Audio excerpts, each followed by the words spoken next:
Hey everyone, and welcome to Chill and Learn English. Today, we're diving fork first into a seriously delicious topic, the C1 Culinary Lexicon. We're going to move beyond the basics and get into the sophisticated words that take your English from just describing food to truly savoring it.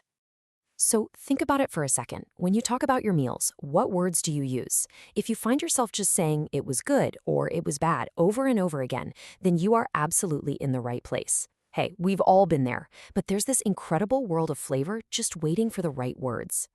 So my goal today is to give you the language to talk about the entire sensory journey of food. These aren't just fancy words. Using them shows a really advanced, confident command of English. So let's get started with the foundation of any great meal. All right, first up, the building blocks. We're talking about the specific, nuanced words for the ingredients that make a dish what it is. First on our list is the artichoke. It's a really interesting vegetable, right? But the C1 level distinction here isn't just knowing what it is. It's about how we talk about its best part. See, this is where the magic is. When you say artichoke heart, you're implying that all those tough outer leaves have been carefully removed to get to that tender, delicious core. It shows an understanding of care and precision that just saying artichoke doesn't quite get across. And check this out. Ingredients can have so much history. Back in Victorian times, asparagus wasn't just a vegetable. It was a total status symbol. It took so much careful work to grow that if you were serving it, you were basically showing off how wealthy you were. Language can also tell you a lot about where you are. So you've got the turnip, which is the common name pretty much everywhere. But in Scotland, they're called neeps. Using a word like neeps shows you've got a much deeper, more authentic understanding of Scottish culture and its food. And, this kind of precision applies everywhere. Take tofu, for example, which is amazing for the way it can mimic meat textures. Or think about ginger. It's not just spicy, it provides a zesty warmth. Or fennel, with that very specific anise-like flavor. Using advanced words lets us name these exact qualities. Okay, so we've got our ingredients. Now let's talk about what we do with them. The C1 verbs that describe how we turn those ingredients into something amazing.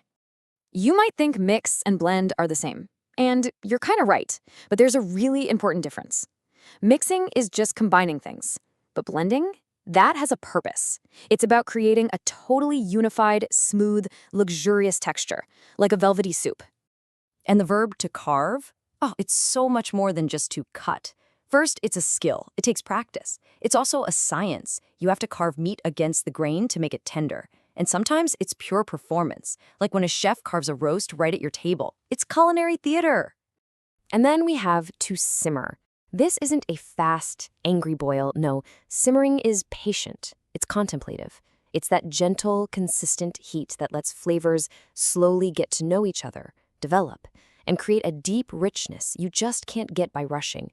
It is the secret to an incredible sauce. So we have our ingredients and our techniques. Now, for the best part, let's get into the rich vocabulary we use to describe the amazing experience of actually eating. Here's a word where context is absolutely everything. Chewy. It can be a wonderful thing, right? Like a chewy caramel, where that nice resistance makes the flavor last longer. But a chewy steak? No thank you. That means it's tough and overcooked. Big difference. So what about crispy versus crunchy? This is a subtle one, but it's important. Crispy usually comes from cooking, like frying, which removes moisture and creates a light, brittle texture. Think crispy bacon. Crunchy, on the other hand, often describes the loud snap of something fresh and raw, like a carrot, or something dense, like granola. Okay, a really key taste profile, savory. It's the perfect C1 word for anything that isn't sweet. But let's go a little deeper. Savory flavors often have that fifth taste, umami.